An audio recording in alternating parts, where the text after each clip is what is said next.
Hello everyone, welcome. I hope everyone can see me clearly. I'm not sure. Okay. Hi everyone, welcome. Good evening. Welcome to our third Valentine Special.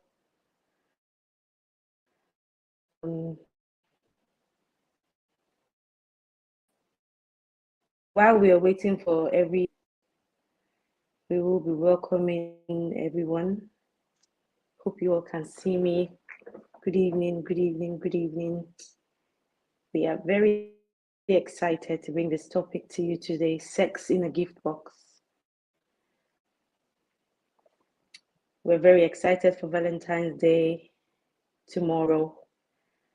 And we know how, we know the pressure that Valentine this season brings on people, especially young girls who feel a need to, please their partners and do not think they have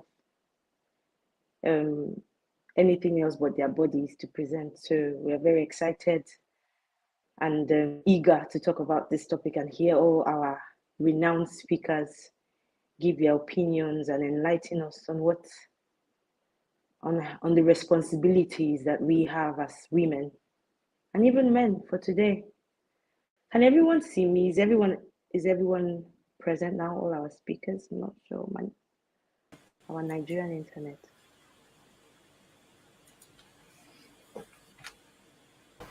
Hello. Welcome, sir. Welcome, brother.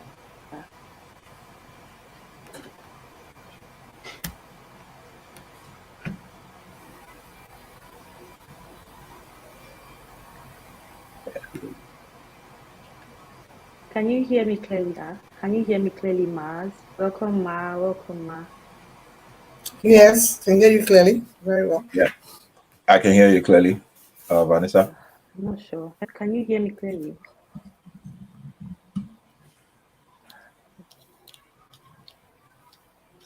Yes, I can. The network is still horrible.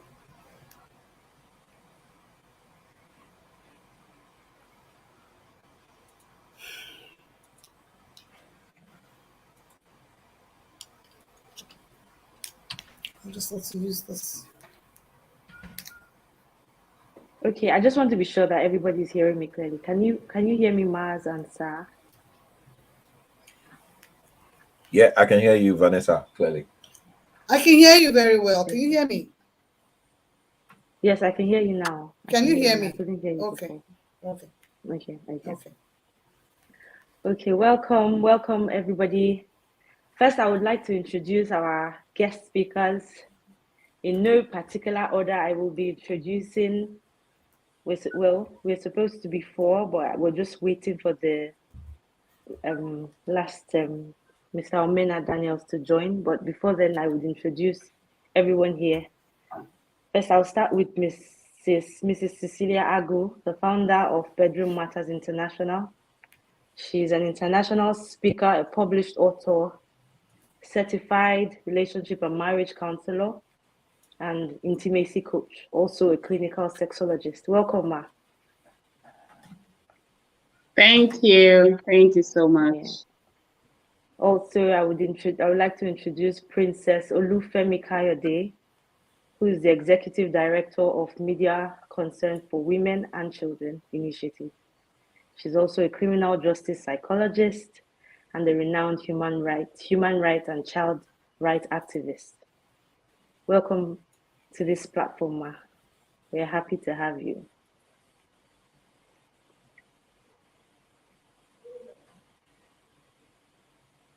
Hello, can you hear me, Ma? Me? Yes, Ma. Yeah. Yes, Ma. You're welcome. Thank you. Yes, we're happy to have you. And last but not the least for now, before Mr. Omena Daniel joins us, is Pastor Olushola Adio, who is the pioneer of the Breaking Soul Ties outreach, as well as the founder of the Push Relationship Group. He's an author and a Bible teacher. Welcome, sir. Yeah, good evening, everyone. God bless you real good. Please, Thank you, sir. I hope you can hear me clearly. Yes, I can hear you clearly. Oh, awesome. Yeah, good evening, Maz, and good evening, sir.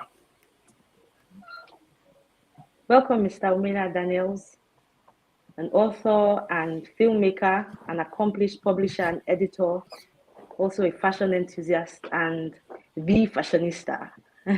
Welcome to this platform, sir. We are happy to have you. Thank you. Sorry for being Yes, here sir. a little late. No, a little late. I can't want to say little. Sorry for being here late. I fixed the time It's with all my right. New York time. So New York is an hour ahead of Houston, so I got it all mixed up. I'm sorry about that. Okay, that's all right, sir. Okay, the first question, I will just throw the first question to Mr. Omena Daniels, since you were the last to join us. So I'll throw the first question to you. You live abroad in New York, and I like to think that the pressure, especially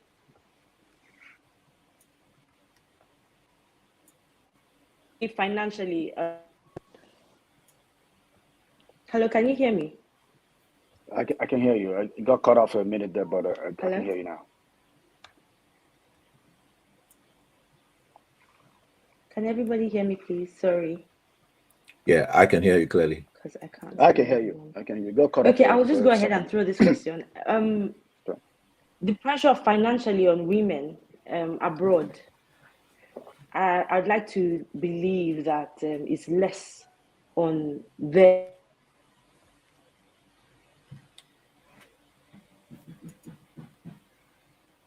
to give. I'm sorry, my network is very horrible. It keeps going off and on. So the pressure for women to, well, I'll start with financially is reduced because of in universities they grant things like student loans.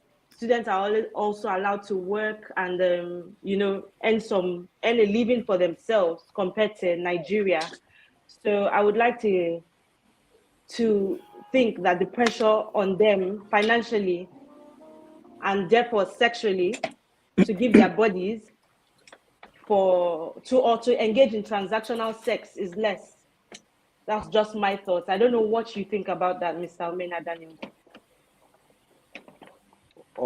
You're right about that in terms of women are not hard pressed to do what we call runs in Nigeria and sleep with men for money, but they also have a different sort of pressure here that you might not have in Nigeria, or you might have it in a different form in Nigeria. In that it is regular. You watch TV or you watch a movie in Hollywood, and when two people decide that they like each other or they want to be with each other, the next thing is that they're in bed. So sex becomes what society here sees as an expression of love or expression of the fact that you are together or with someone. So that also in itself poses another problem where young people think that immediately they get into a relationship or immediately they discover or have a significant other, the next thing is we're going to town. We have to sleep with each other to show that love. So yes. Okay. I'm sorry, but before we go on, I would just quickly give a introduction of the SOW&G, Save Our Women and Girls Foundation. Save Our Women and Girls Foundation, it's a non-governmental and non-profit organization that is enthusiastic about empowering women and girls financially with skills for financial freedom. So that is why we are doing this today, because plugging the issue of transactional sex is, if we by the time we dissect it, you realize that a lot of it a lot of this happens because of money. So with Save Our Women and Girls Foundation has this is our third edition of the Valentine Special, and we do this to enlighten women on responsibilities as well as everything that has to do with this transactional sex this period. And our pioneer is Ambassador Dr. Mrs. Uime Ivy King. Okay, the next question I will throw to Dr. Princess Olufemi Kayode. Ma, I don't know what I just want you to give a brief introduction, a brief overview on transactional sex during the Valentine period, especially.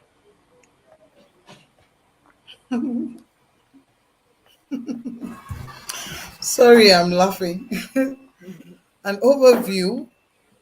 Yeah. Really, um I always like to go with research, but which I don't really have at my disposal right now. Just thought we're just gonna have a conversation. Because when you want to give an overview of what goes on around Valentine, let's just okay. I just take from experience. Um, of course, a lot of things happen at this time. You want to be my Val, I want to be your Val. I've been a young person, but I'm not old, and I still want somebody to be my Val. So, but then a lot of gifts go around. People are expecting, females are expecting gifts. The male are also expecting gifts now, at least in the current time we're in. And then, of Yeah. course, because of this, people, persons, I'll just use persons generally. I mean, it's both male and female expect so much, and then also for the sake of attention, which they believe is also, oh, somebody gives me attention at this time, I can give back something in the mood of the season.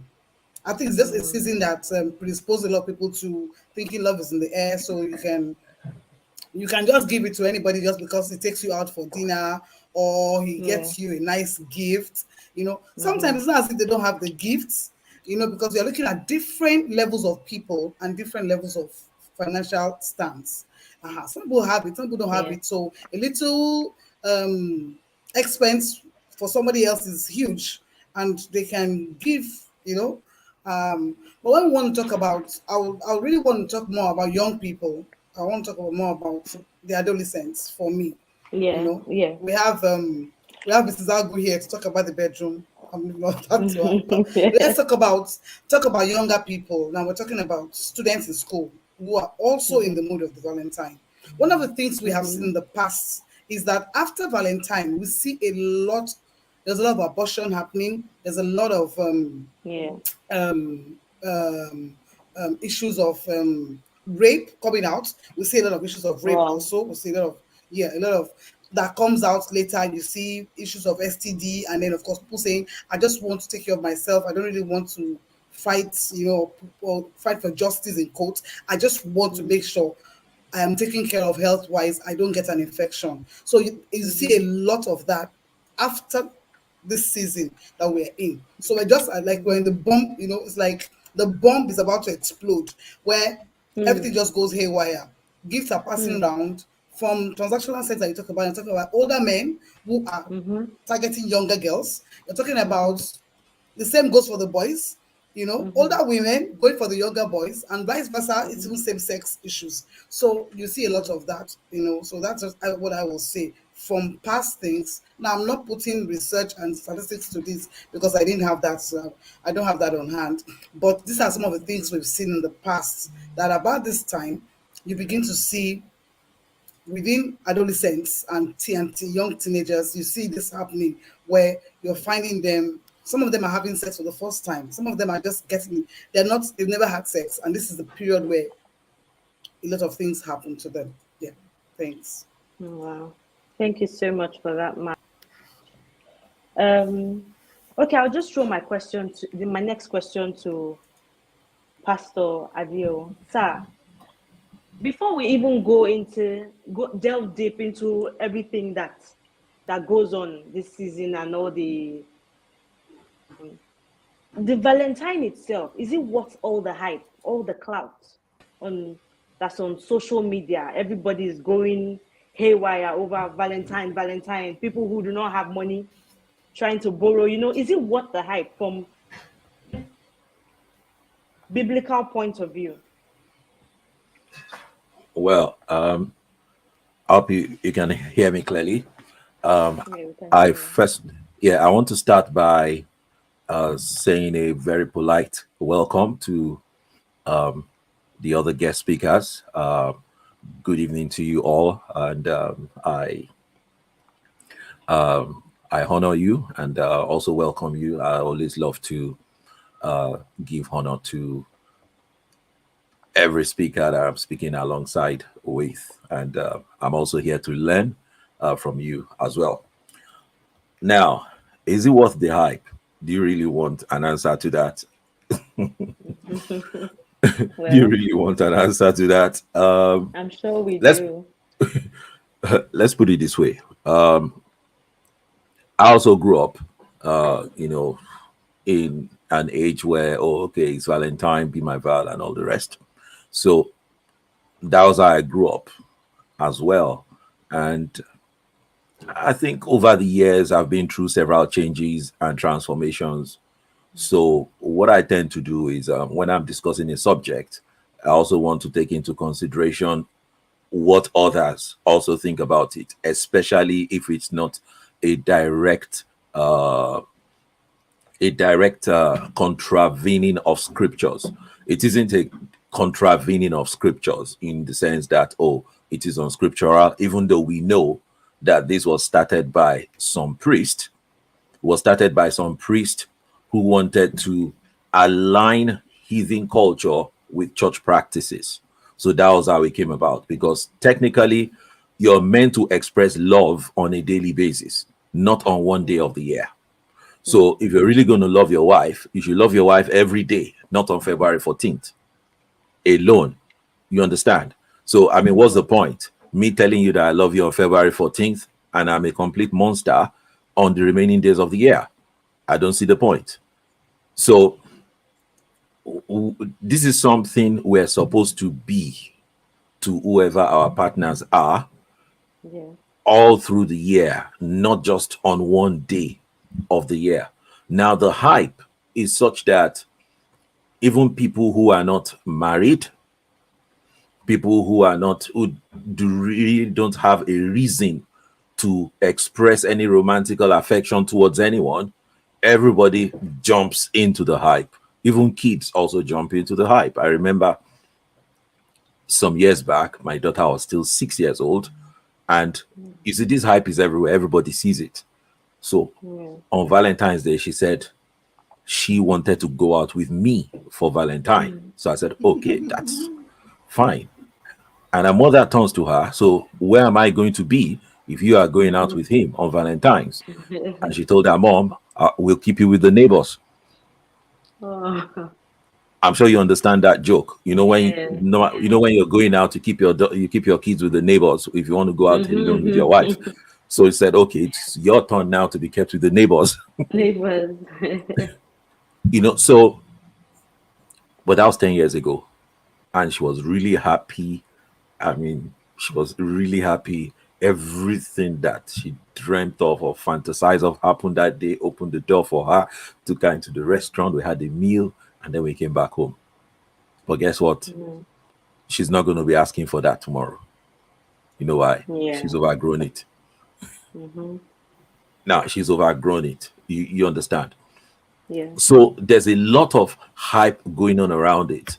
And this hype provides a trap, for young people to fall into, at this time. And if you look at it out there in the world, except you are a spirit-filled man, a man filled with the Holy Ghost, most times a financial commitment towards a girl also carries the unspoken demand of sexual activity. So, which is why I think it's a very bad time. It's It's a time that Christians need to speak out and remind each other, remind the young ones that look, this is what we stand for in Christianity. And First Thessalonians chapter 4 verse 3 says, "For this is the will of God, even your sanctification, that you should abstain from fornication." That you should abstain from fornication. So I want to suggest that Valentine's, if going to be celebrated at all, should be between married couples and intending couples, not just isolated people trying to look for someone to cure loneliness with on February 14th. Yeah, so I think I'll stop here so I can give my other distinguished speakers room Yeah. to educate us further. Thank you very much. Thank you very much, sir. I would just ask Mrs. Cecilia Ago, in your experience as a relationship expert, a intimacy coach, clinical sexologist, how would you marry the experience that you've had with your patients, so to speak, and this period, Valentine's Day, the scars that they come to you, the trauma that they are going through, that they come to you or they come to your clinic to help them with? How would you, can you marry it, or can you trace it down to this period, Valentine period? Okay. Good evening, everyone, and it's an honor to be. I hope you can all hear me. I just want to also just follow in the same stead as the former speaker and just say hello to my fellow speakers, my fellow guests on the show, on the program. Okay, so in my practice as a sexologist, right, one of the things that I focus on, and one of the things that my clients have learned to do, is to celebrate themselves often. Okay, Valentine's Day is just a significant day. I don't think it's even like a major thing amongst those in my circle, because we've learned to celebrate each other. We've learned to put ourselves, first in our relationships. We've learned to secure our marriage first, And one of the things that we do is to take time out once every week or every 2 weeks and just hang out with our spouse. Okay, so the things that people do on Valentine's Day as married couples are the things that we do in my tribe as a norm. And it might interest you to note that this is something that my husband and I do, right? But we became more intentional about it when we met the Kings, funny enough. God rest his soul, my mentor, the late Von King, actually taught me that, he took that intentional with his wife, and he would make payments to her any Friday he does not meet up with date night. So it's something that I've also transferred to my clients. So when you come, to me for your one-on-one sessions, or even in my group trainings, I try to, teach couples to love up on each other every single day, as often as you can. So we do words of affirmations, we pray for each other, we go on date nights, we go movies, we go to the movies. We're even currently planning, a couples retreat outside of the country. And so all of these things just makes Valentine, like, I don't want to say a joke when it comes to the people who know me or who have interacted with me, but it's just one of those days, right? So for us, I don't really think that it is so much of an issue. The reason why I'll probably post and share all of this on my social media is because it's a trend, right? And also you want to show people the healthier way to do this, because I understand that I don't have only married people following me on social media. I also have the singles. And so I have to put out what I have to put out there to also educate them on the dangers of, trying to see the Valentine's Day as the day where people just have sex. And just like the previous speakers talked about his daughter, I was laughing very hard because that was my daughter as well. And she was like, what is Valentine? Like, how important is Valentine? That they're going to take me and my sisters out and all of that. And it shows that what's happening in the world, our kids notice. They see these things, they're aware. And so as parents, one of the things that I normally try to advise is our kids are watching. It's not enough to tell them what to do or what not to do. it's also important that you're doing it because they're also observing. So marrying it together, Valentine for us is like any other day, to be honest. Like my husband and I were going out tonight after this, and it's not because it's Valentine's, it's just because there's a music concert in my city, and we always go out, so that's it. Okay, thank you so much, Matt. Thank You're you. welcome. But also, I would just follow up with this question.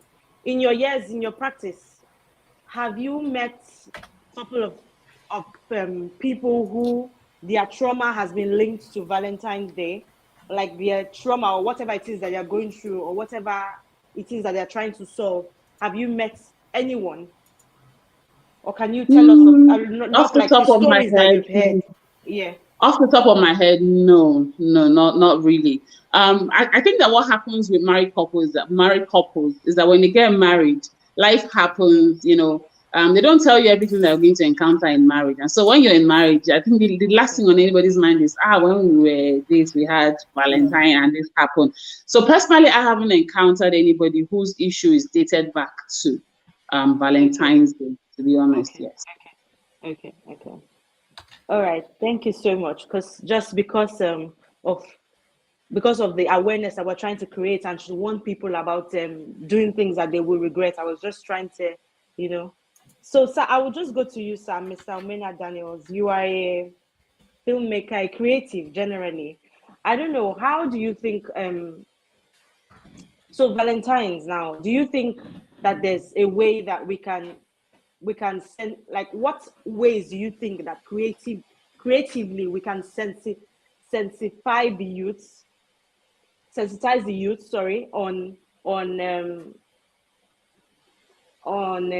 just generally debase the myths of Valentine's and the pressure to give something, one thing or the other, that makes them make a lot of mistakes around this period? I don't know what you think. I kind of get where you're going. So let me observe the protocols as it were. I'd like to say hello to the other panelists. It's great to be here.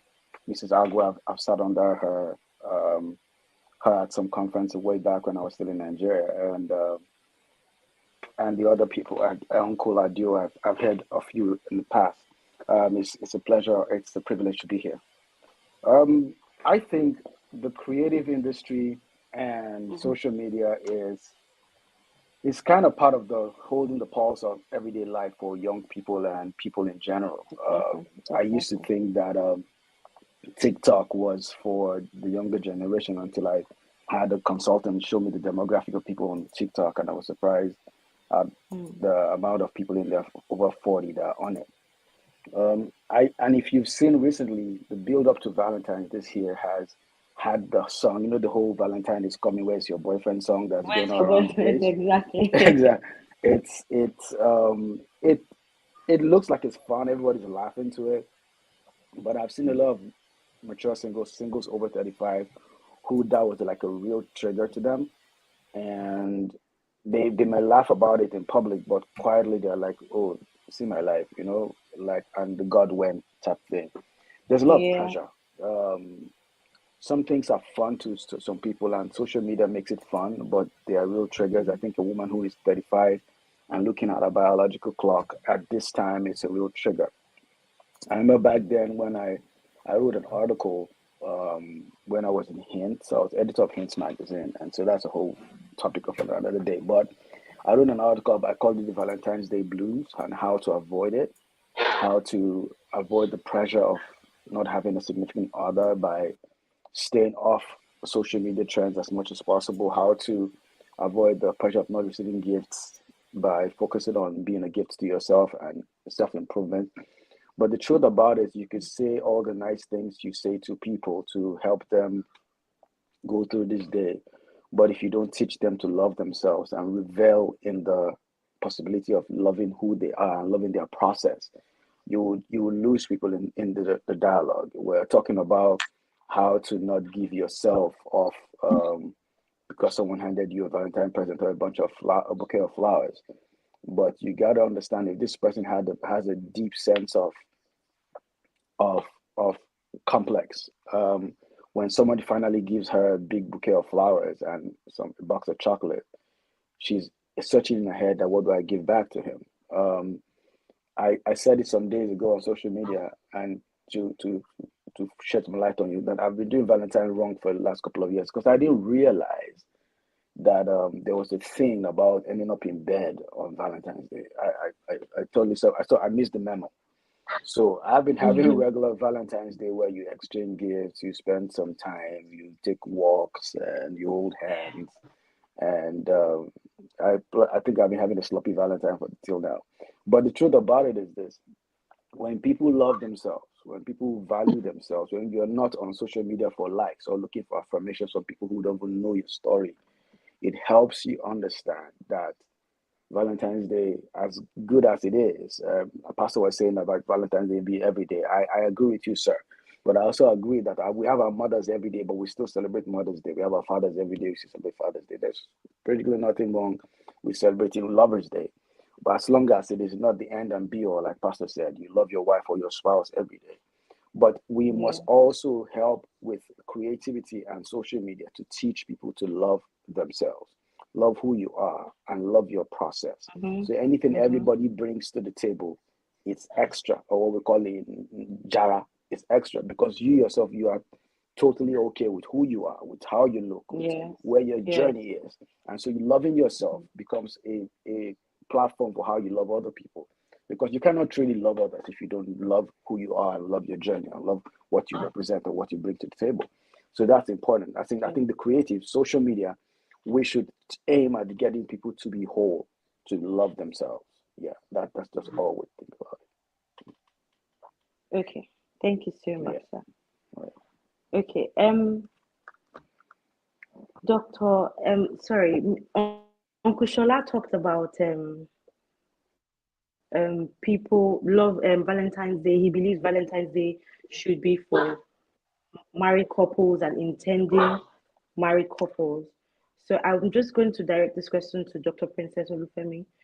What do you think? Do you think Valentine's Day is strictly for lovers, married couple, or you think people, young boys and girls who are also boyfriend and girlfriend, can and should celebrate Valentine's?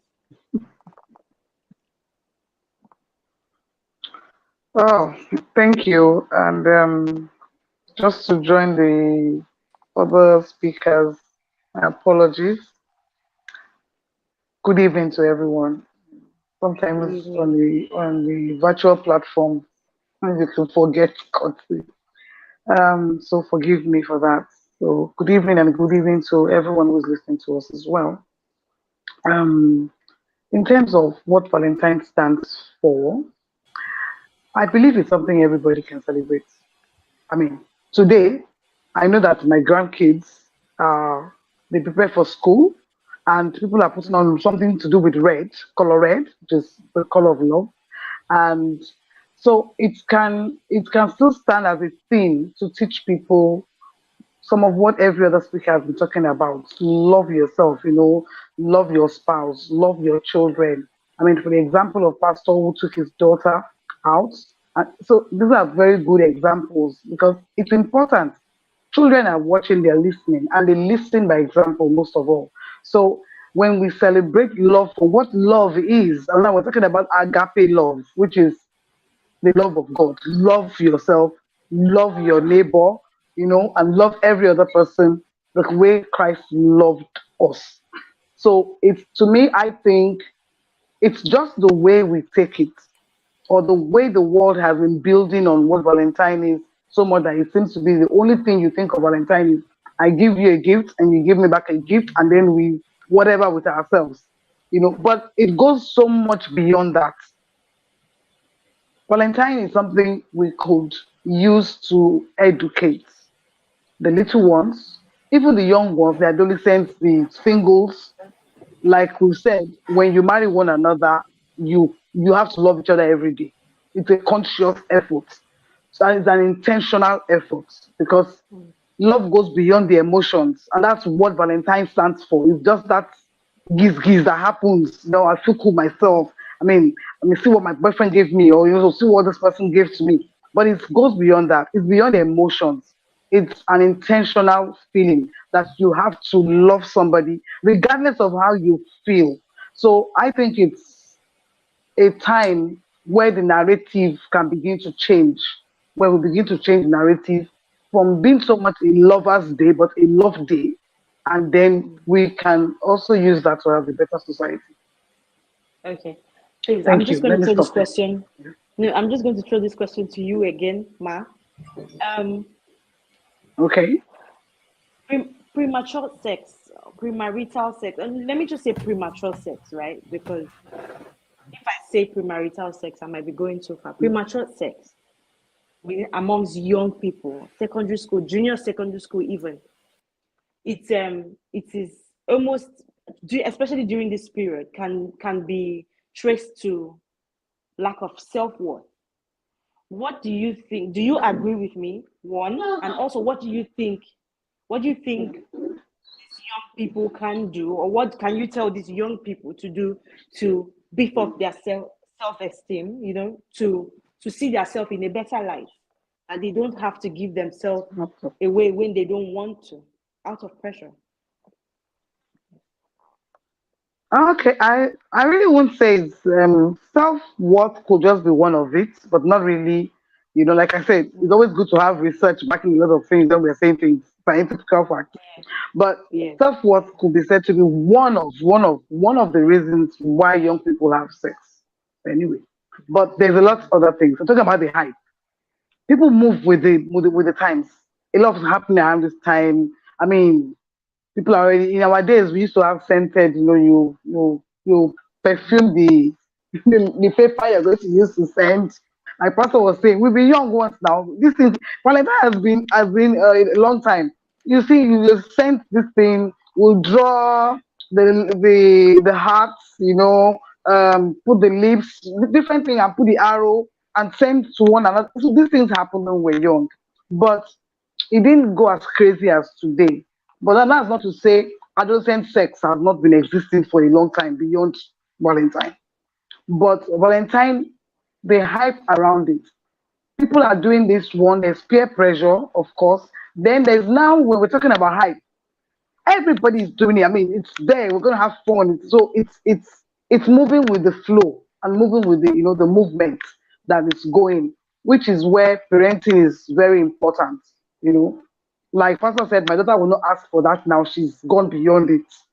So it is also the exposure from home, the help with the parents, education that helps our children to know that, see, this is just one time that will come. Just like we say, Mother's Day exists and we celebrate mothers. Love Day will come and it will go, but we keep loving ourselves. But our children need much more education beyond class education. What Nigeria is always so much about is intellectual. You have to pass. You pass this. And then the other education that is supposed to go along it is not so much available for our children. And so we find a lot of them falling really, really into trouble. A lot of them fall into trouble. I mean, and when I say a lot, when we are talking about crisis response in rape, we're talking about like Hello Lagos, that's what the Lagos State institution that works with the adolescents. You see the kind of craziness that is going to come after this time. As much as there's so much education also being poured out, we are a very huge country in terms of our population. Thanks. Yeah. Thank you so much, Ma. Thank you. Uncle Shola, I'm going to give you this. I'm going Yeah. to pass this question to you. What do you think there's an age limit to peer pressure? Especially when it comes to Valentine period, do you think there's an age limit to the peer pressure that comes with it? I don't think so. Peer pressure affects almost every age group, even grown married men. If their closest friends are into affairs, they'll most likely get into one. So it affects every age when you talk about peer pressure. The Bible says that evil communication corrupts good manners. So the company you keep or the company you expose yourself to will affect the way you respond to events like this. So, yes, peer pressure affects every group, and also the kind of exposure you give to these groups will determine how you respond. I've had a situation where someone came to me in my DMs and said to me that she was very sad. I said, "Why are you sad?" She said, "Somebody wrote on Twitter that if you're not married by 25, your own has finished." Wow. So I said, "For real?" So someone wrote that, Wow. and you came, you believed it, it destroyed your mood, and you came to tell me about it. I said, "Okay." I said, "Let's turn to the scriptures." The Bible says that the path of the just is as a shining light that shineth more and more unto the perfect day. That's what God told me this morning. That's the good news. So, who wrote these other news you are reading to me? And why is it so important? Why is it so relevant that you thought about it and you're telling me about it? So, that shows you how much what peer pressure can do, even to the best and the best well-intentioned Christian, if you expose yourself to it. She was a Christian attending a great church, but her mood was destroyed by a tweet from a random person she had never seen before in her life. So peer pressure is real, and it can affect any age. It can affect adults too, seriously. In fact, men are actually very, very susceptible to peer pressure, because if you go to a place where men sit down to do things, if you are not one of them, you're going to be the odd man out, seriously. So that's why I don't have friends. I don't have friends who are into extramarital affairs. I don't keep them as friends. I don't sit down and eat with them, because let me tell you how it works. If there are 5 of them there and you are number 6, if they came to the bar with 5 women and there's none for you, and you say, "Oh, yeah, I'm going to keep my own way of life while they keep theirs," I'll tell you what will happen next week. Next week, they're going to come with 6 and tell you that the extra one was for you. Yeah. So I'll stop my answer there.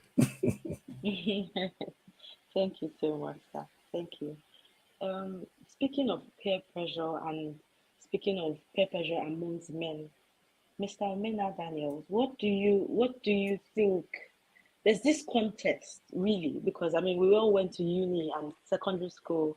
There's this contest for guys to give who to show who is who, who will give the best gift, who will be the coolest boyfriend this season, you know. So there's this pressure on guys as well. What do you think about that? I think when men are very competitive in nature, so you can't even take that away. It's not. It does. I know you. We're talking about kids in the secondary school trying to outdo each other with the gifts.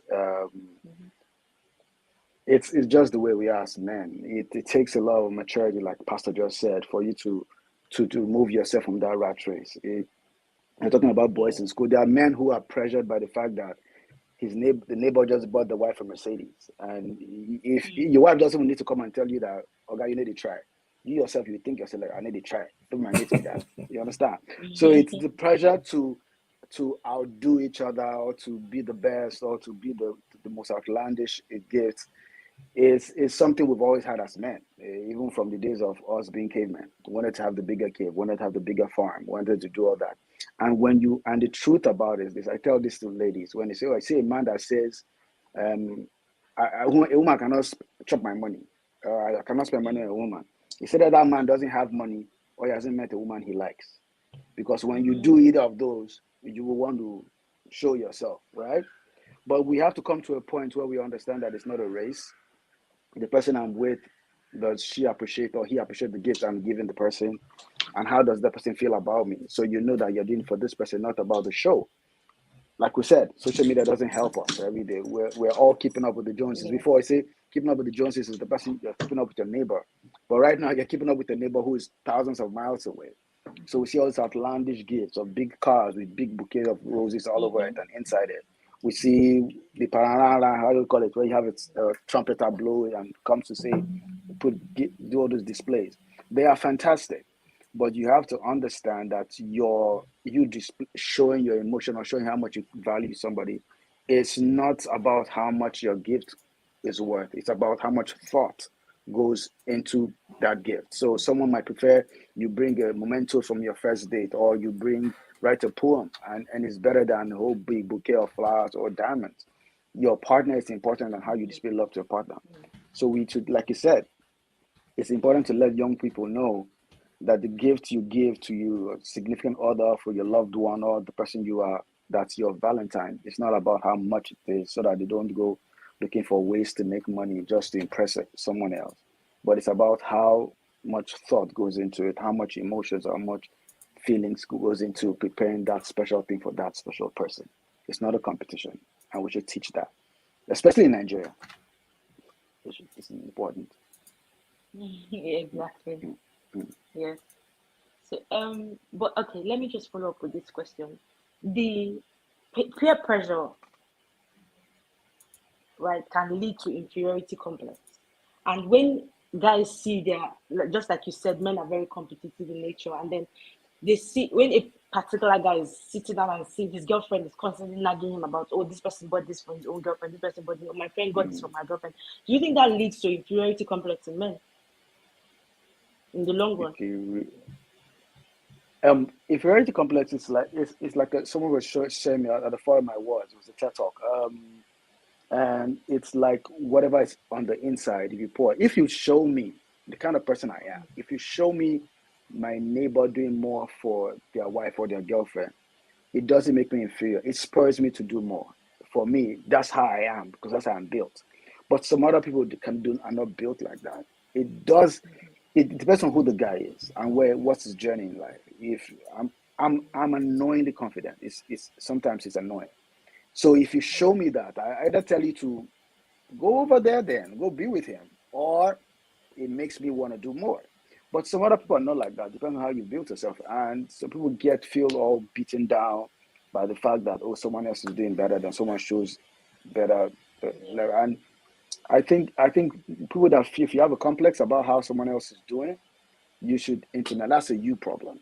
I'm not saying that your problem is not valid or your emotions or feelings are not valid. I'm saying it's time for you to go ask yourself why you feel bad about someone else doing great or doing better than yourself, and then work on it. It should spur you to do better things, not bring you down on a good day. Thank you very much. Thank you so much. Okay, back to Mrs. Cecilia Agu. There's this thing that happens where people joke about it on social media, but it is real, where some people break up with some people before Valentine's, and then after Valentine's they make up again just because of that. Either they can't handle the pressure, or they can't meet up with the expectation, or just because for so many reasons. I don't know what your thoughts are of that. Okay, so simply put, I think it's just an agenda that people are pushing. Whether it's true or not, I can't say, because that has never happened to me. But yeah, you see them on social media, and I don't take anything lightly. The moment you see things that are becoming a trend, you must look into it carefully before you join or not join, or if you have an opinion or what have you. Now, for people who have issues with their boyfriend, in fact, it even happens during Christmas when they tell you, oh, they're going to break up with their girlfriend or boyfriend because some Malay boys are coming, and it just goes to show you how intimidated and how superficial a lot of people are.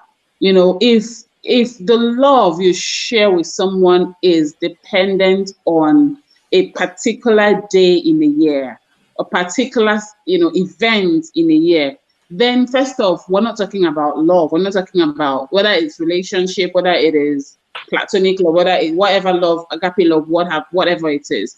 That, in my book, in my opinion, is not love. That's not the love that Jesus told us about. That's not the love that I recognize, right? And so one of the things that I also do is on social media, I try as much as I can to leave comments that people would read and rethink, or maybe even start following me and send me a DM, say, oh, this thing that you said. For instance, you go to somebody's page or maybe somebody posts something about a proposal, a guy proposes to his girlfriend, and then the girl is saying, hey, it can never be me. All the boys I'm meeting are just, silly boys. And then I go under the comments, I'm like, you're a queen. You know, your mouth, you have the power of life and death in your mouth. Don't say things like this, because the right king will find you. Don't forget you're a queen. And then the next thing is you see a thread of conversation under my comment, because she's feeling like, oh my goodness, you know, the normal thing people are expecting is negativity and all of that. And then before you know it, they're following and then they're asking questions. And so you see that there's a lot of low self-esteem issue going around. Whether you call it peer pressure or what have you, for me, I always like to go back to the roots. And I think that a lot of parents have a lot of work to do. We have an assignment. A lot of us are joking on our duty post as parents, you know, because if you raise confident children, you will be proud of your confident children, because when you see what they're doing outside, you know that indeed you've done your job as the parent, as their guardian. So it's a thing, it's a trend. You know, you break up with this person until, and then I mean, people ascribe love to, if you don't post me, that means there's another girl, or if you don't comment under my post, that means there's another boy. I'm not the only one in your life, you know. So there's just a whole lot of decay going down, and Valentine's Day just kind of shines the light on them even more. So I think that people need to start doing things right, and having this kind of conversation is another way to try and correct this wrong, or change this narrative that is gradually becoming a norm in our society. So yes, people break up before and then they settle after for whatever reason, but we need to start putting our foot on the ground and saying that's not the right way to go about it. Whatever the issue, whoever did that to you, we need to revisit what you know, what you're going through in your mind, what's going on in your head, what's going on in your spirit, and try to correct some of these ills, because I mean, it's just a whole lot going on.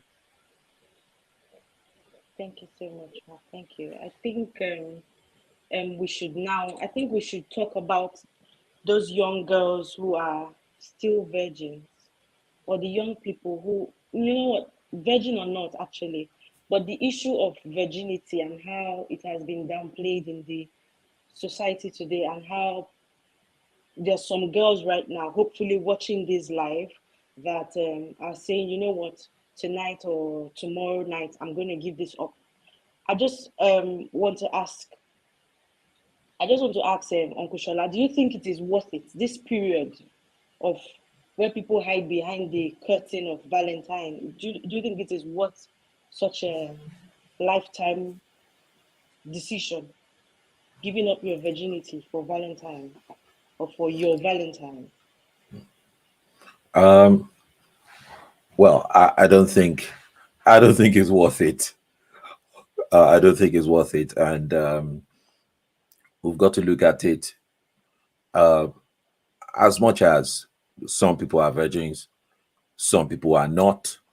So we have people who are virgins, we have people who are not virgins. But the commandment of the scripture is clear that we should abstain from fornication. So I want to believe that the commandment is as heavy to virgins and to non-virgins, so that we don't create a situation where we think that one group is more, should I say, more important than the other group. So I would say with the same strength and with the same tenacity that abstain from fornication tomorrow, whether you're a virgin or not, whether you've done it 40 times or 0 times. Don't do it tomorrow. If I can add to that, is that okay, Vanessa? Okay. Yeah, please. That's okay, Ma. Okay. So as a clinical sexologist or sex educator, one of the things that I also want parents to note is it's not enough to say to your children, don't have sex, because, hey, you know, there's an attraction when you tell somebody not to do a certain thing. There is the attraction that thing actually, you know, brings about on that particular person, whether it's a child or an adult. My advice to parents is to be empowered and equipped enough to have the sex conversation with their kids, depending on how old these kids are, because there are age-appropriate sex education, right? So instead of saying to a child, do not have sex, You want to show the child examples of people who are doing it and what their lives are like. Or you want to give them reasons why this is not advisable. Now, especially to the girl child, I would always say, the moment a woman lays with a man that is not her husband, one of the things that happen to her is that she loses her sense of reasoning. She loses her sense of logic. And so she's no longer logical in that relationship because she's now emotionally invested. And beyond that emotional investment is the fact that she's going to be making wrong decisions. She's probably going to stay in that relationship, however toxic it is, because she feels like she's giving him his whole world. So we need to start having these conversations and be descriptive enough so that they can see. Because if you don't, somebody else is going to do it to them outside. Somebody's going to show them the wrong way of doing this thing outside. Beyond that is the fact that the girl can get pregnant. And we know the moment you get pregnant, say, baby mama, is that a fancy word? Is that what you want to be known for? Do you know women like this? And you start naming strong and powerful women. You want to be able to draw lessons from whatever it is you're saying, as against just do not have sex, because again, they're just going to tell them to go have sex. That's what it means. So we need to have these conversations as plainly as possible. And it's an uncomfortable conversation, no doubt, but we've got to learn. I had to take lessons so that I'm able to better deal with my children. My kids are still quite young. My oldest is 10, my youngest is 6 rather. And we have these conversations. They come back from school, or we're talking about something, or watching a movie, and the topic pops up. I'm not afraid anymore to have this conversation with these children, because it starts from there. If you're able to share, and even share with the male child, the fact that you're a boy doesn't mean you should be soaring your royal oath all over the place. What are the downsides to that? There are diseases. People are living with terminal diseases. People are living with diseases that they contracted themselves. So we need to, as parents, beyond just the whole breaking up or having premarital sex or what have you, we all know what the Bible says. It's just like saying somebody should try and lose weight. We all know what we have to do to lose weight, but why are we not doing it? It is not serious enough for that person. We know we're supposed to control our diet. We know we're supposed to work out. We do this. But why is it that waist trainers and quick fat losing tea or whatever is selling?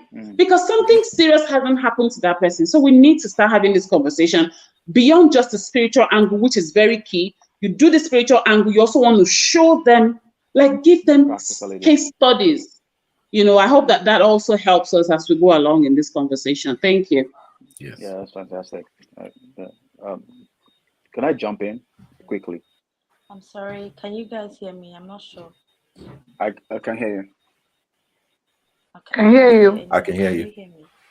Yeah, I can hear you. I think Komena can jump in. I think there's something that jumped at you wanted to I'm put just in. going to direct my next question to Dr. Oh, okay. She's Vanessa. having technical issues. Yeah. You mentioned that in your experience, you have seen situations where during the Valentine period, cases of rape is amplified, and you get a lot of emergency rape cases and stuff like that. I don't know what advice, or what do you think that girls because I remember sometime in uni, a girl who just went to see her boyfriend, just for a casual, a guy she just started dating, and she refused to give in to his sexual advances. He raped her, he forcefully. So what advice do you give to girls who will be in maybe secluded places tomorrow, who a boy would take out, give gifts, and then probably say, okay, let's go somewhere. I don't know. What advice do you give girls who will probably be in situations like that might lead to a rape incident? Is the question for me? Mrs. Olufemi Can you hear me? The first thing that jumps in my mind, on my mind actually is just to take my pancreas, as an African mother, to say, what are you doing in that place in the first place? But really, these are life realities that are happening, and Sorry, I can't really hear. The question is for Can you hear me? Dr. Princess Olufemi Yes, Kayode. I'm and I'm sorry, answering. I can't Can hear. anybody hear me? I'm having issues with my audio. We can hear you. We can hear you, Doctor. can We hear can me. hear you, Vanessa. Okay. We can hear you, just Okay. Vanessa I can't can't hear. I hear. think I can't hear one of the anything. admin could chat to Vanessa that everybody else Go can ahead, hear me. doctor, please. I can't hear anything. So Let me just try to what fix do this. we tell young girls? What do we tell them? Of course, it's not to go to secluded places. You have to have either you have a chaperone or you have a friend who goes out on you. But meanwhile, in this particular season, everybody is going to their own outing. You really find them in groups, and if they go in groups, everybody still dispersed, in pairs. But the thing there is um, what we have been talking all day about. Parents, raise your children. Assertiveness. My going out with you as my vow is not a certificate for you, a ticket to say, okay, you can have me, you know. And then, of course, for younger people, it's just to go have fun. And when we say fun, we're just talking about like dating fun, not fun that has to end or that I have to be forced into sex that I do not want, and then cannot come back to report because some of them are still in these outings. Like those who are in the universities now, the parents will not even know that they've gone anywhere. They're supposed to be in school. And then for those who are home, they just find a way of going out. But it is so critical that if anything happens to you, we're not asking because you are in a position where certain things cannot be controlled. You're not in control of those situations. One is if you have to shout, you can shout. That's one of the things we don't teach our children. You're not consenting to something, you can shout. You should not feel self-guilt to say, oh, yes, I was the one that went to his house. That does not give him permission to rape you, even though we know that you should not have gone there. And then also, if anything happens, report immediately. Within 72 hours, you can access what we call post-emergency prophylaxis, which is PEP. It prevents HIV infection. You can get access to hepatitis B vaccine if you are not infected. There are key things that are so important that even goes beyond the issue of justice, but that has to do with your health. That if you know sex happened and you didn't consent, and in Nigeria, it is still against the law to have sex with anybody under 18. Some states are very active about it and some are not. But we know that majority of the states, over 28 states, have already signed into the child rights law, which does not permit you, whether you know or you do not know, to have sex with an under 18. That person can actually go to jail and for a long time, even to life imprisonment. So reports. The report, like I said, may not even be an issue of justice, but about your health. You get sexually infected in sexually transmitted infection, and what happens to you? As girls, as a female, our anatomy allows for this thing to be in your body for a long time without discovering that you have been infected. So you may end up losing. I mean, there's so many dangers. You end up having issues of fertility in future, both for the males and for the female.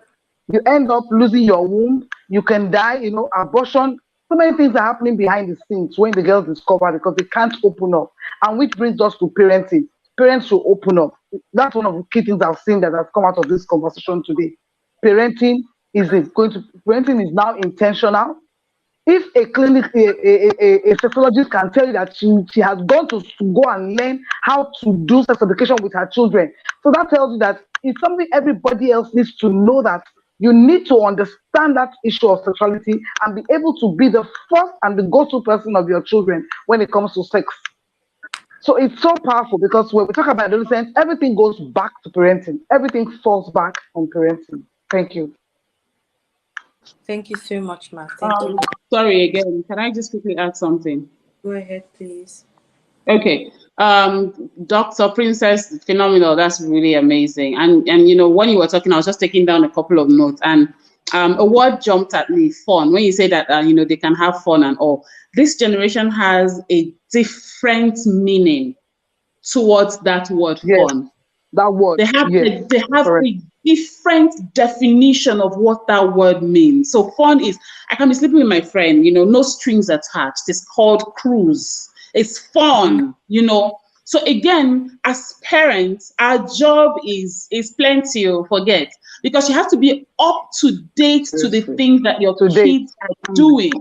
The kind of languages that they listen to or that they hear or what they make out. So when my kids come to ask questions, I want to ask them, where did you get that from? Where did you hear it from? And we're having conversations around it, as against shutting them up and like, you can never say that word. No, I want to understand. Because I know that there are a couple of things that I do now that my own mother does not understand. I want to be able to understand my kids.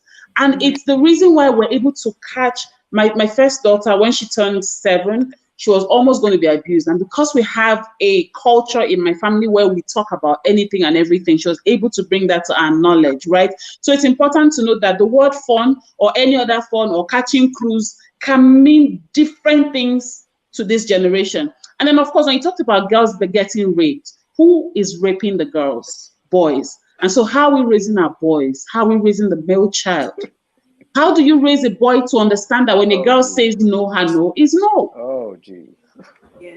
It is very important. My son likes to play because he's the last born. He likes to play with his sisters, whether they want to play or not. And so daddy had to tell him one day, you need to listen. If they say they don't want to play, they don't want to play. There we go.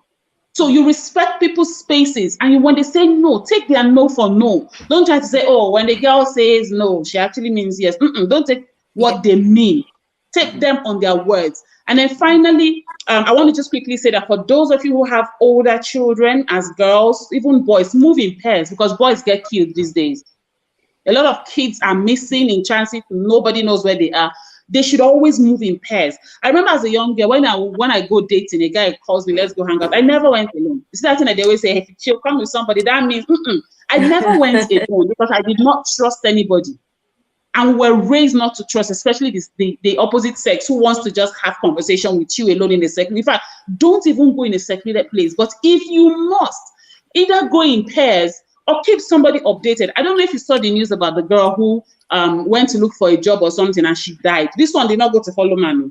She went to look for a job. But the reason she was found out was because she was updating her friend on WhatsApp where she was part-time. I've reached this bus stop, I've come down, this is where I'm going. Fantastic. We must learn to show those sort of videos to our children. There's another girl who went to visit a man and the guy threw her into a pit for 7 months or 8 months thereabout. So things are happening. These are the kinds of things we should sit with our kids and say, have you seen this news? What do you think about it? Let's have conversation. You're not even telling the child what to do. Only them themselves. They're telling you what that girl or that boy should or shouldn't have done. Thank you. Yeah, Thank you so much. Thank you so much. We need to know of our reality. It's crazy. Okay. I would ask. I wonder sometimes as a young woman and a young mother how, because I was just discussing with my husband why we not celebrating with the whole family. Why is it just both of us that have to celebrate? But I don't know at what point Valentine's shifted from a celebration of Valentine, or why Valentine is celebrated just amongst lovers instead of among loved ones. Mr. Omena Daniels, what do you think about that? Okay. In fact, well, Valentine is the day for lovers. You have all days to celebrate your loved ones. I'm not one to push for, oh, it's Valentine's Day for loved ones. No, that's not what it's for. There are days, like I said, the Mother's Day for mothers, Father's Day for father, Christmas Day is for family, Valentine's Day is for your spouse, your would-be spouse, the person you are in a relationship with as well. Let's not get this all muddled up. If you want to celebrate your family on Valentine's Day, fine. There's nothing stopping you.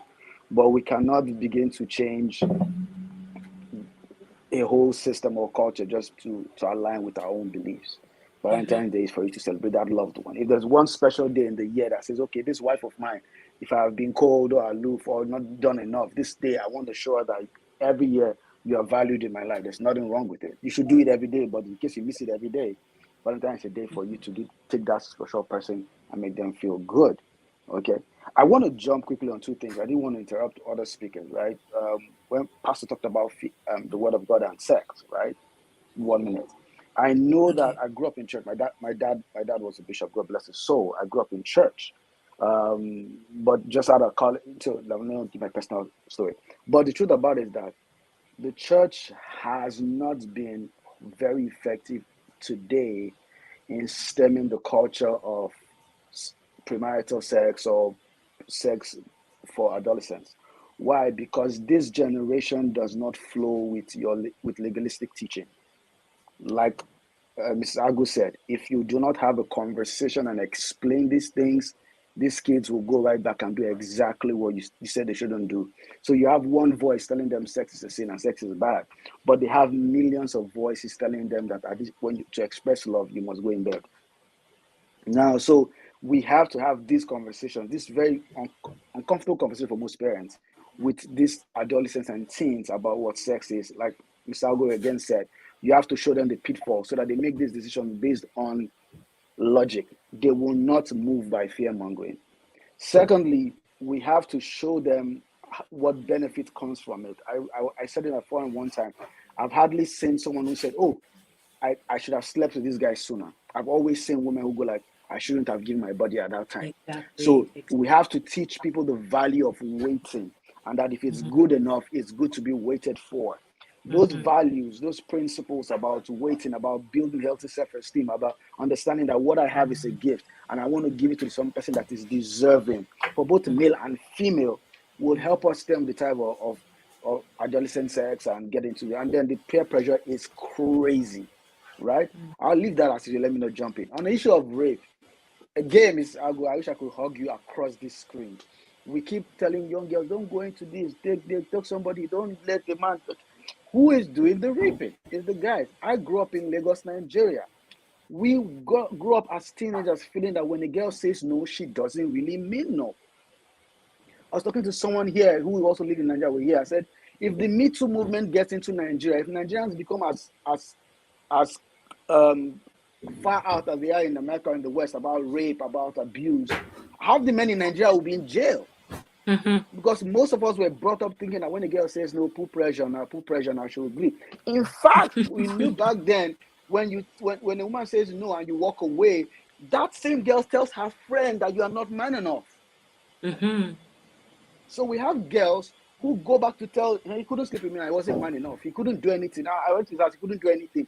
We have a whole lot of people that we need to re-educate our kids, especially boys. When she says no, it means no.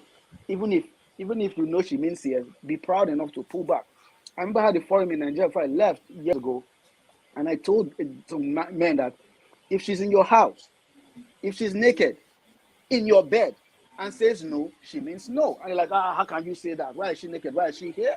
And I'm like, see, it might be a game, it might be a trick, she might be pulling, but once she says no, it's no. Consent cannot be inferred. Consent cannot be guessed. Consent cannot be harangued. It has to be expressed. Now, if we teach our guys that we have halfway done with the problem of rape. Secondly, let us not vilify a girl who, out of the innocence of her heart, goes to see a guy who says, "I like you," and she gets raped. Because if she knows that everybody's going to say, "What were you doing there? Why were you wearing that?" she will keep Yeah. quiet. So now you're empowering the abuser instead of empowering the abused or the victim to talk. So we now have a way of lining behind the abuser instead of lining behind the victim. She went to see somebody who said, "I liked you." She didn't think he was a monster who would jump on her. She went on a date. She didn't think he would put something in her drink. Yeah, while we encourage the women to be wise, we should also not vilify them, because most women don't talk, because everybody will say, "After all, you went there. After all, you went to spend the day with him. What did you expect?" As if men are monsters, just be afraid of them. No, Right. we are not raising monsters, and we should not vilify women. Thank you. Thank you I so talk too much. much. Thank you. That was very, Awesome. very Well done, thank you Omena. so much. Awesome. Thank you so Awesome. much. Okay, we have been talking about men as the rapists. Can we also acknowledge right now that there are some women who put men under sexual pressure as well? I will direct this question to you, Uncle Shola. For those men who really want to abstain, and then at a time like this, Valentine, they have a girlfriend. Okay, I like this girl. Let me just, okay, I have a girlfriend, but I really want to abstain. you know, and then Valentine's come and she's like, oh no, all my friends are doing it, everybody's going out, people are pouring roses on their beds, they are in champagne, they're having champagne showers and they're in bathtubs, and afterwards they are going to do, you know, what would you say to guys who are under that pressure as well? Because the pressure might is worse for guys.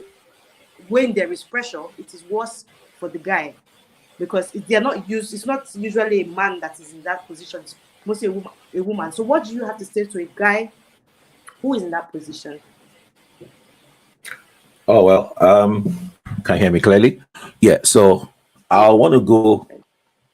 I want to go the same direction with Cecilia Agu. I want to go in the same direction with her, and the reason is that when I was single, um, I belong to a community, a Christian community, and what we used to do back then was to move around in a group. So on special celebration days like this, you know, when you have Valentine's, in fact, not only Valentine's, birthday parties, weddings, all sorts, we actually attended those events in a group. And now within the group, because we're all Christians, nobody isolated another person.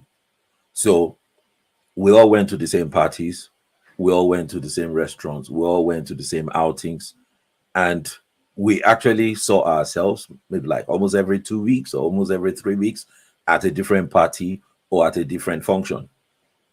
And what we avoided was a situation where one person became isolated with another person in a place where nobody else was. So if you do that, I think that would help that would help to stem this pressure that we're talking about. Because I belong to a Christian community, we couldn't have been in a community of 10 people and one person was putting a second person under sexual pressure. That wasn't going to happen. I want to think that this pressure starts the moment two people are isolated from a wider group. So what I would, strongly suggest is if you really want to find yourself under this kind of pressure, you should stay within the confines of a group of people who are sane, sane people who are pursuing the same objective as you are. So you should be in that group. That's why I told a group of people a few days ago, I said, look, if you don't have any lover, girlfriend, boyfriend, so to speak, why don't you guys get yourself together in a big group and go to the restaurant, have a meal, eat, enjoy yourself? That's my preferred way of celebrating Valentine's if you don't have a fiancé or a wife. So it means that even at 14, at 18, at 22, you can still go in a big group to this event, have a meal, sit down, make all the noise you want to make, do everything you want to do, and then go straight back home. Now, if after that event you think that, oh, there's somebody you should be getting closer to, why not? You can start a conversation, differently. But on Valentine's Day, whether you're a man or woman, you don't want to isolate yourself with just one person so that you now give room for that kind of conversation, to happen. So effectively, don't find yourself in the geographical zone of that sort of conversation. That's your best line of defense against it. And I also agree with the other speakers that even if you find yourself in that zone, everybody should respect the boundaries. Men should respect the boundaries, and women also should respect the boundaries. So that's what I have to say.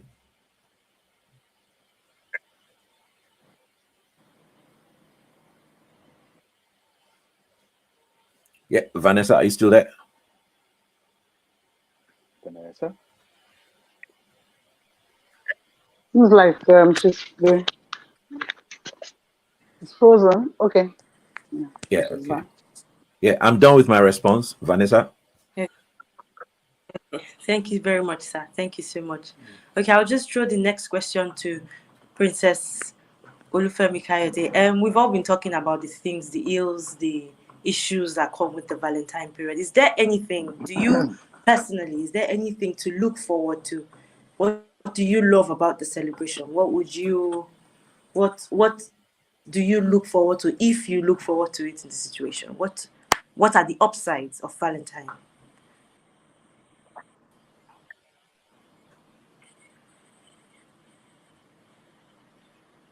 Can you hear me? Can you hear me? Yeah, Can I you can hear me hear you now? now. Yes, ma'am. Yeah, we can hear Okay, you. I muted my Yeah. mic was muted. Yes. Valentine for me is just like any other day. Oh. I don't. There's nothing extraordinary about it for me. It is really nothing extraordinary. Maybe when I was much younger, I would have troubled my husband. Like, what am I expecting? As if he's not supposed to be expecting something as well. We make it a woman thing, gift and gift, but actually, it goes both ways. So for me, we're actually having our fun today. I mean, this weekend we spent our time together. Both of us are very busy, so we always try to, as much as we can, get some time to spend together to fellowship and reignite the sparks. So tomorrow we're back at work. He's going to work. I'm going to work. So it's nothing special for me. That's my own routine for Valentine. But I guess Okay. Valentine for some other people is they're already geared up with their outfits for their restaurant invitation, the movies or whatever, the parties that they're having. But it's okay. It's okay. The challenge that we're having is the negativity, the results that we see, the negative results that we see that happens to Yeah. people because of the festive mood. It's so much, like I said, it's so much hype, and everybody wants to be in there. But sometimes it's not real. And I know this is a platform looking to address that, which is a start, but it's like a spark, of fire. So instead is to go like really wild, out there to catch, to like a forest fire to catch up, so people can really begin to think. But I believe that little drop, little drops of water make a hit. Yeah. So we But, started something that is very, very interesting. So many nuggets have come out from today's conversation from the different speakers that we can pick and work on. But I will go back to one of the few key things I've picked out of this: parenting. Parenting and intentional parenting, informed parenting. There's so much that goes to the issue of parenting, and parenting both male and female, so many things, and keeping yourself updated. It's so key and so powerful, because we can't raise children who are informed. We can't raise girls who are Yeah, confident of themselves when we as parents are not doing that job. And there's so much more on parenting now than it ever was. exactly, So exactly. parents just have to wake up. They have to wake up, And then, because the same thing is the adults we are having who are women, who are not confident, who are having self-esteem issues, who believe that they have to follow people. It's also because they were not properly parented, and it's crazy to work with damaged adults. We can save them and start working to make sure that our children are even going to be able to meet up with the times and the season that we are in. That's just what I would say. Let me just put other speakers have something to share. okay, thank you so Thank much, you. ma'am. Mrs. Cecilia Agu, please. When it comes to the financial restraints, financial limitation on women, especially the young girls who are in university, private universities, they're not working, they're still living on daddy and mommy's um, pocket money, and the pressure that they face, to return gifts, especially from when they're dating older guys.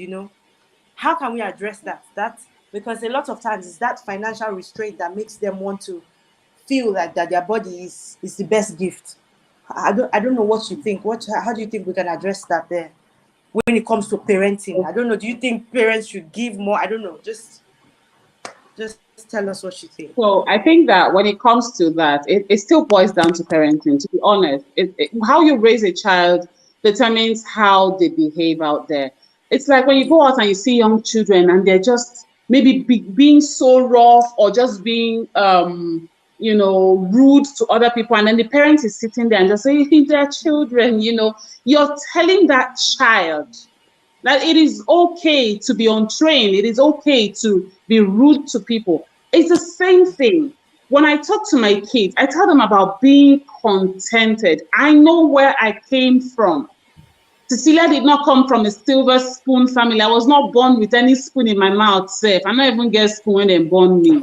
And so the things that I've achieved in my life so far have, God has been helping me. And it doesn't mean that I haven't made a few mistakes here and there. And so some of us have been through life. And rather than tell yourself that you want to raise confident, well-balanced children, God-fearing children, you tell yourself, I don't want my kids to go through what I went through. We must wake up. I'm telling you. Like I'm able to balance this thing because I've seen both worlds, right? I came from a place where growing up at sometimes you don't have fish. If my mother was going to buy egg, those cracked eggs that they call baje, even baje tomato, those are the things that we used to feed on. I used to hawk. Like if you see me peel orange now, the skill since I was a child is still there. My kids look at me strange, like, Mommy, did you sell orange before? Yeah, at the point, that's how I was feeding. And so my kids want to, in the mornings, everybody has what they want. This one wants this particular cereal, the other person wants this particular cereal. Once in a while, I allow them have their way. And sometimes I say, no, on the menu today is rice. Everybody's eating rice. If you don't want to eat rice, go to bed. And so as much as I don't want them to go through some of the hardship that I went through, I'm also teaching them, to be streetwise, to not be wasteful children, to be contented. Sometimes the children will go to school and come back with something that is not theirs because they don't have it. Take it back because that is stealing. So the way we've raised these children is what is manifesting today. And so if you have girls that are grown, that are older, you may not have done a great job, or you may have actually done your best. We still have a duty to them to correct them, to show them certain things that is happening all over the place for their own safety. And beyond that, so that even when they do make those mistakes, they remember that mommy or daddy told me. I was told, and it's important that we also think about where we're coming from, the things that we did. At some point, my parents would always say, I used to be the first in my class. Meanwhile, my papa no go past standard 4. And he used to be the first when he entered college. All of those lies, at some point you find out. I admit my mistakes. At some point, I know I'm going to have certain conversations with my girls as they grow older, and be able to show them this is what mommy did that mommy wasn't proud of. And I don't want you to do it. That's the reason why. But in case you still want to do, remember, there are consequences. There are consequences. So my kids know there are consequences. When they fall down these days, they don't cry to mommy to tell them sorry. They remember mommy told them not to run on that stairs. So when you fall, you will not have the guts to come to me to tell you sorry. Right? And so girls that are not contented with what they have not been raised from home to appreciate what they have. A lot of parents do not have one-on-one relationship with their kids. I didn't have that when I was growing up. Like, I was afraid of my parents. My mom and I are very close now because I'm able to tell her the things that happened that I wish she listened to me when I was a lot younger. And my mom is always like, oh my God, I wish I knew better. And so, yes, our parents may not have known better. Yes, you may not have known better, but there's also an opportunity for you to learn. You can unlearn and relearn. There are parenting coaches out there. And I think that Ambassador Oyume King is also one of those people because I learn a lot from her. When I see her and her kids, I'm in awe. So yes, people won't be satisfied with everything that they have, but the culture that you have raised them with, the things that you've been able to teach them will still be there. There are certain things I cannot buy today because even as an adult, married in my own husband, I'm like, I can't even tell my mother that I spent this amount on something. You've been taught. So for all those girls, we keep doing our best and keep praying that they do better, but there's still a window of opportunity for you to still talk to your kids. I may not have done certain things right with you and all of that. I want to start. Maybe you want to show me how things are done in this your new era. Like joke with them. Let them be able to speak to you. Be open enough to say these things to you. I remember, As a poor child, we lived in a one bedroom, all of us, my father, my mother, and 4 siblings, right? We were sleeping on the floor. And I remember a man offered me 5 million naira. I'm talking more than 25 years ago. Offered me 5 million naira to have a child for him and a house. Like that's like heaven on earth at the time. It was so tempting. But I remember telling my mom, for whatever reason, it wasn't because my mom and I were that close, but I remember telling my mom, and the thing that God bless my mom, even though she did not know, my mom said to me, why do you think a man wants to give you 5 million? Why do you think he wants to buy you a house, to have a child? Do you believe that you can make that money when you get to that stage? So my mom indirectly was also building capacity and confidence in me that I could become anything I want to, even though we did not have food to eat, right? So it still goes back to parenting. It's never too late to go back and say, okay, I didn't do this right, the way I'm supposed to, but I'm willing to make a difference. I'm willing to learn. I'm willing to start where I am right now. And I think that every parent watching, should actually start considering that. Let's not wait until they're all grown and out of the house to start making amends. Thank you. Thank you so much. Even I, as a parent, I just learned from all that you have said. Truthful parenting, intentional parenting. Thank you so much. Okay, Mr. Omena Daniels, you are, from what you've said, I get the feeling that you are pro Valentine. So, yeah, I mean, so I would let me just ask: is there anything that worries you about the season? Do you have any concerns about Valentine? And if yes, what is it, and what do you advise? Mm. Okay. Firstly, as someone that is committed to helping people be the best versions of themselves, I'm firstly concerned about the fact that a lot of people get into an emotional or a mental health space when it comes to Valentine. They feel bad, they feel depressed that they don't have a special someone, and they feel overwhelmed by what's going on around them, and they feel left out. And they are the ones that we're seeing through Godwin on social media, and they feel bad. So that's my first concern, and my advice to them is don't get into the hype, don't get into the rush, focus on you. Like the pastor said, the part of the righteous shine brighter and brighter to that perfect day. He who began a good work in you is faithful to complete it. God has a plan for you, and sometimes when God wants to give you the best, He has to have you wait. Um, so that's my first concern: getting people to understand and acknowledge their process and waiting. My second concern is the commercialization of the entire thing, where people are caught up in buying flowers and teddy bears and buying chocolate and arranging for dinner.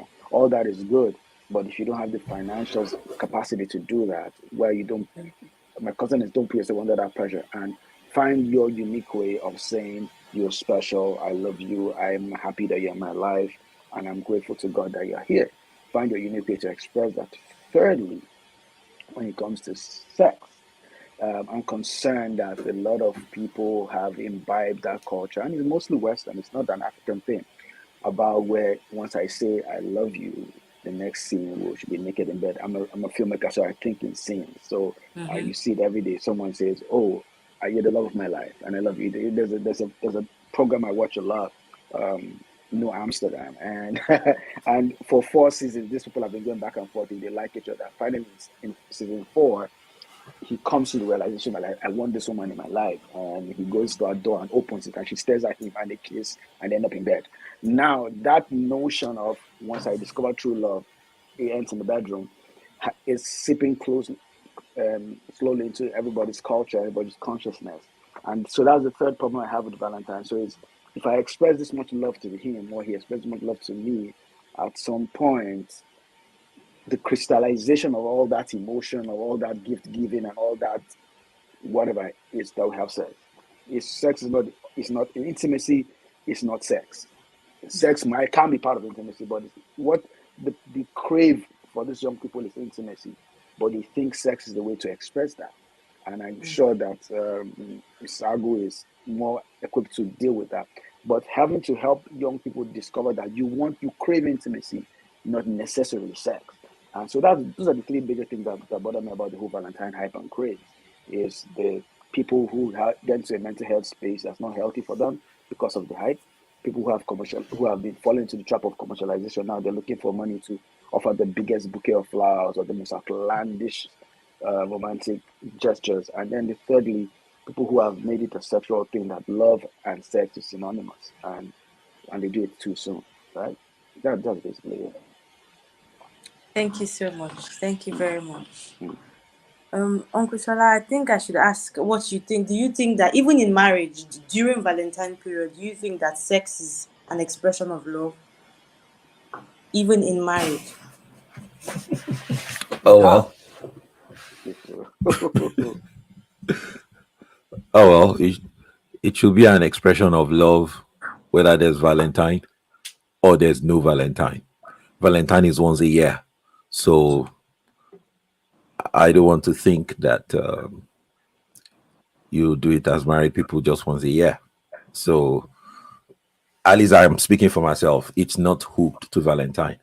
And also, let me tell you um, I dis how I demystified Valentine's and other festivals. I'll tell you how we did that. Now I live in the UK, or we live in the UK. There are two ways on days like this. You either book in advance to have a meal in a restaurant, and by the time you even get to call in the restaurant, they are already fully booked. Or there are some other restaurants you actually go there, but you have to join a very long queue to get in because everybody wants to have a meal in that restaurant on Valentine's Day. So after a few years of going through this, so it's like, let's say Valentine's is on a weekday, you've gone to work, you come back so tired, and then you're now going to go out again with family or with spouse or with whoever, and then you're going to queue up 2 hours before you get into the restaurant. So by the time you have this meal, you're wasted. Not only that, there are people waiting at the door for you to finish your meal to come and take your seat. So by the time the waiter has noticed that your plate is empty, they're already walking past you 6 times to send a message to you that pack your load and just be going. We have people waiting at the door. So at some point, I just saw that this is rubbish. That this is absolute rubbish. So if we have a festival that, even including my birthday or my daughter's birthday or my wife's birthday, that falls on a weekday or falls on a day that there's going to be too much activity where we want to go, we don't bother turning up there and we wait for the next weekend. So by the next weekend, where it's not a special day for the entire world, we have the whole restaurant to ourselves. In fact, we won't finish eating and they'll even come back to give us free ice cream or free coffee because they don't have enough people to serve them to. So that was how we demystified it. So I just have fun tomorrow, just watching everybody go crazy, but I'm not going to go near any of the restaurants tomorrow. And that's why I said to members of my group, I said, look, go and have your fun. If you've never been for a Valentine's dinner, go and waste your whole evening tomorrow. But by the time you do this for about 2-3 years, you wait and have a think and just say, look, I could have gone to the same restaurant 3 days later and enjoyed myself. Because when I go for a meal, I actually want to sit down, take my time to finish the meal and talk. But if I cannot talk, then there's no point. If we cannot hold a conversation, I will just, and then we have to get out of the place. Or I honestly did not enjoy that outing. So that's how we demystified it. So I don't go out on Valentine's Day to anywhere. I sleep. And fortunately for me, my wedding anniversary is just 3 days after Valentine's. So I don't even bother talking about Valentine's. So the day I'm looking forward to this week is my wedding anniversary. Congratulations. Happy anniversary. Congratulations in Yeah, advance. happy Yeah, anniversary in thank you. advance. Okay, thank you so much, Yeah. everyone. I believe we've all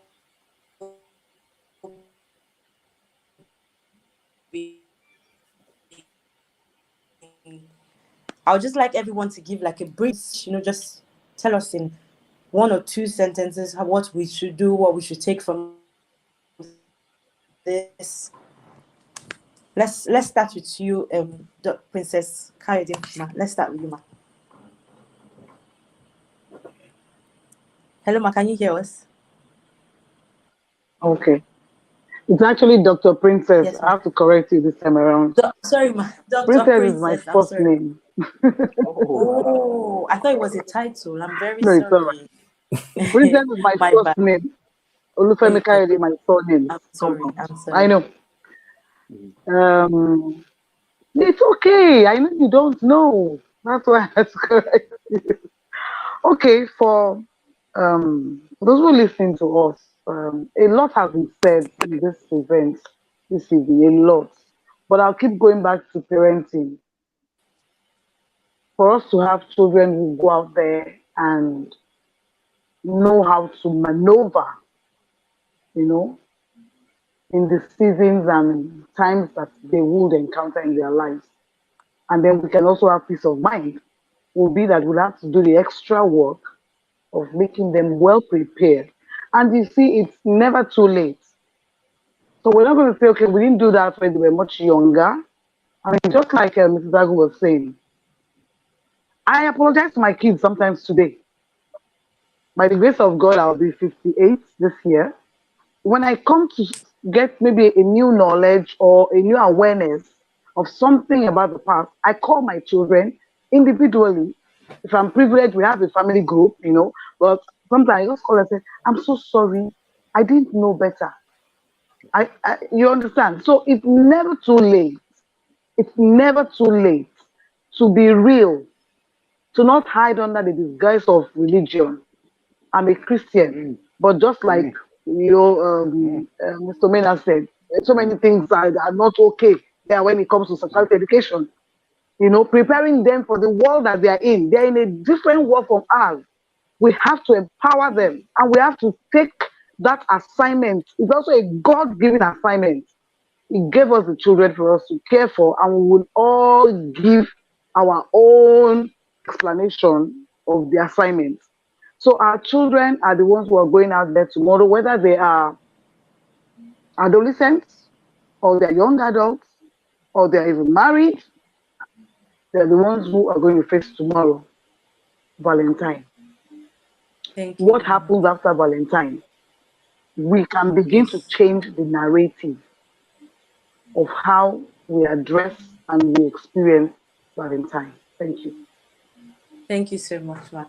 Thank you so much. Okay, Uncle Shala, please, let's hear your last Awesome. So I advice want to for add. us. Oh, okay. So I want to agree with every speaker out there, Mrs. Agu, Mr. Omina, and Dr. Princess. And these are really valuable contributions. So I want to say to everyone, please adhere to their contributions, and they are very valuable. And lastly, I think I would direct more of my exhortation towards responsible adults who are actually going to go out there, and mostly Christians, just to let you know that, look, we need to make God proud tomorrow. We need to make God proud tomorrow in whatever we do and wherever we go and in whatever we say, both men and women. So we'll talk to the sisters and to the women. Make sure you make God proud, and also follow the safety advices that have been given by the other distinguished speakers, which is go out there in a big group and enjoy yourself, and also don't be fixated on what gift you're getting from who. And also the men also don't see this as an opportunity to prey on the vulnerability of girls or women, especially those who are financially vulnerable, and learn to respect people. And also to the men as well, don't make anyone feel unsafe, around you. So, which is the reason why everything should be done transparently. Transparently, don't try to make yourself Okay, someone said they can't hear me. Okay, so don't try to put yourself in a situation where anyone will feel unsafe Yeah. or vulnerable around you. I remember some years ago, I had a protege, female protege in Nigeria, and she said she was going to, she said she was going to, she was going with this guy. So she was texting me from inside the car. And then the guy said to her, she told me the guy said to her that, why didn't you come and I just can't hear know you. my house? Can you still hear me? We can Yeah, hear you that why clearly. don't you just, come and know my house? And I texted the girl back. I said, don't go, don't go, don't go, don't go there, don't go there. That I smell danger. Let him drop you in front of your own house and let him drive to his house alone. But please don't go there. So adhere to all these safety tips and safety devices, and I think you'll be very good.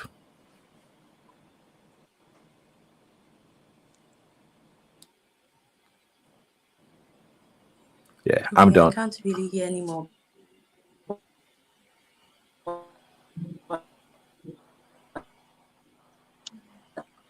Closing remark. Thank you.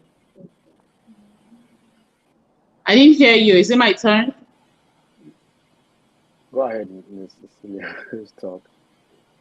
Yeah, I think it's your turn, Mrs. Yeah, Cecilia. Oh, okay. yeah.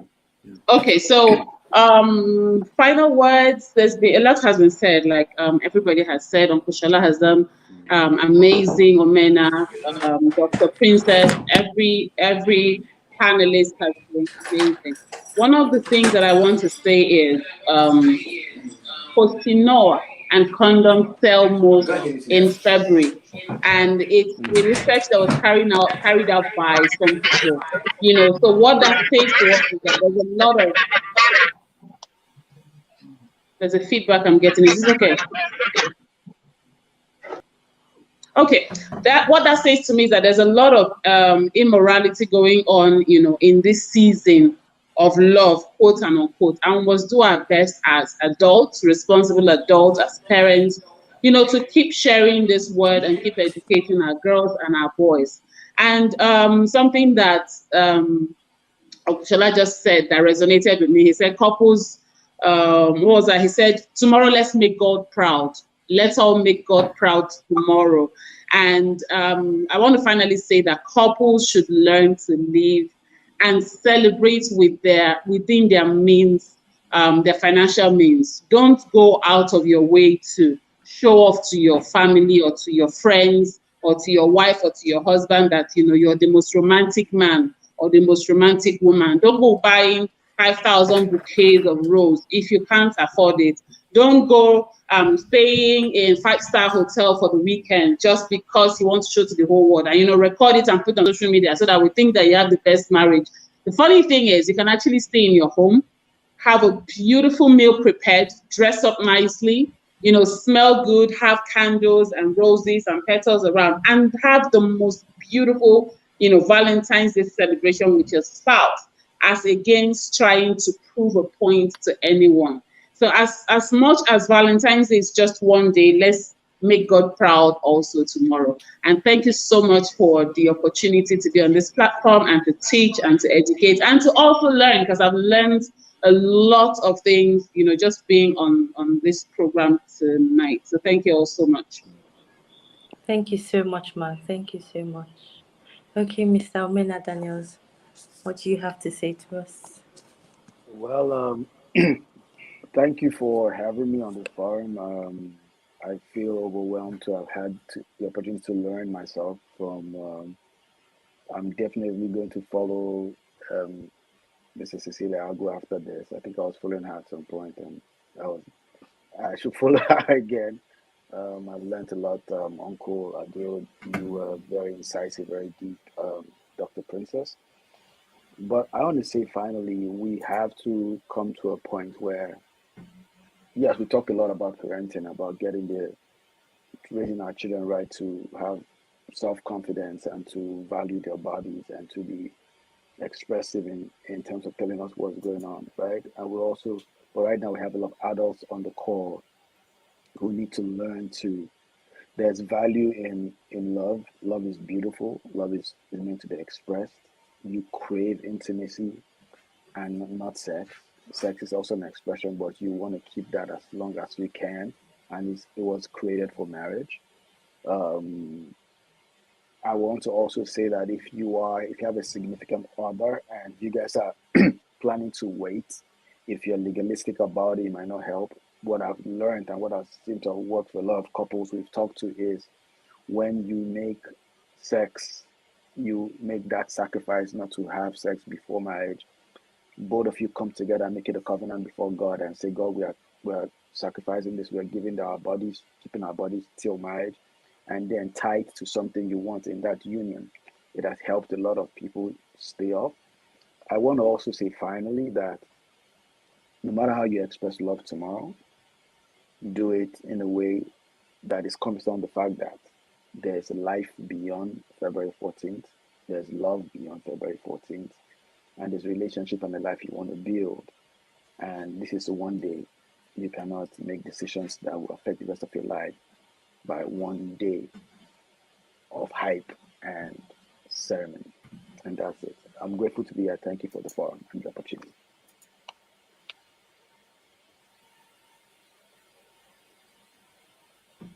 Vanessa.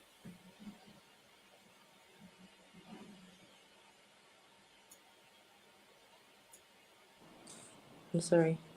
Thank you very much. Sorry. Yeah, I will now call on the SOW&G admin to give the closing remark. Thank you. Okay, thank you so much, everyone.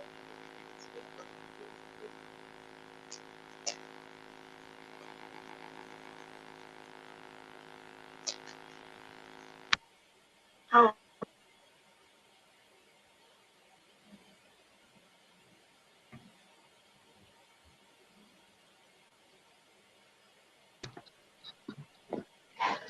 okay. Right, I'm back with you.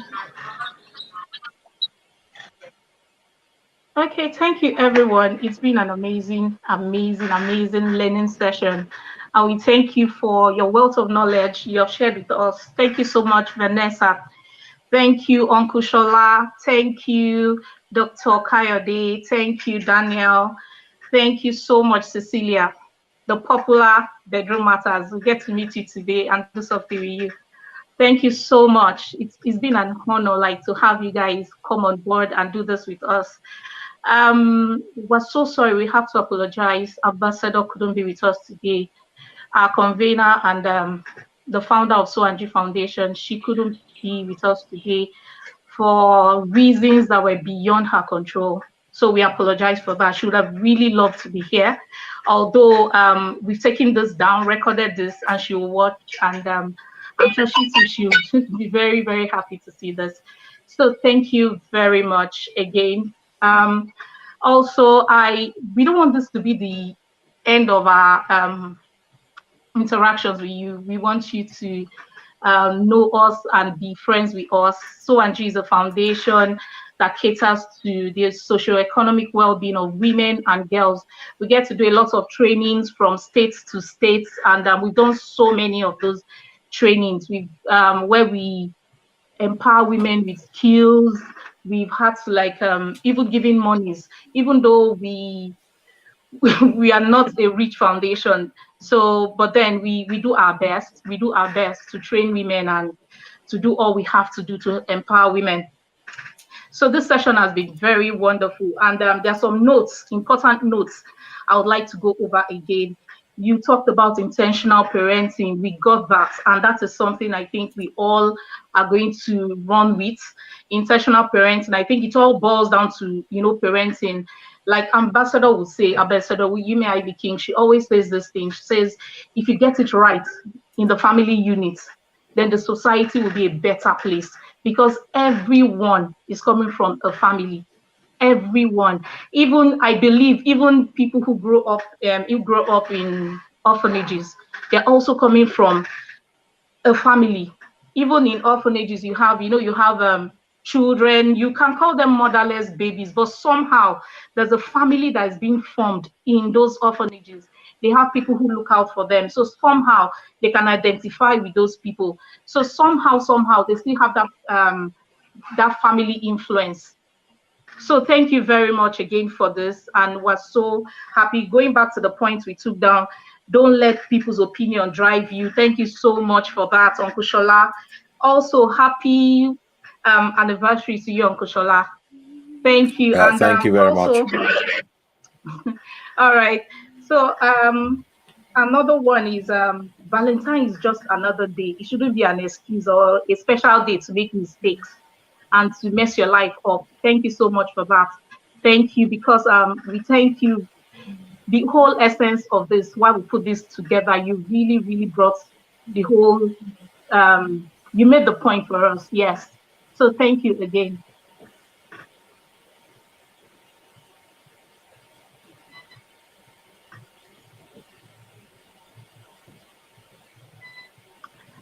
Okay. So we're sorry, power went out here. I hope you're still hearing me. We can hear you clearly. We can hear you. Okay, so I guess that's We're our in cue to Nigeria, wrap we this up. understand.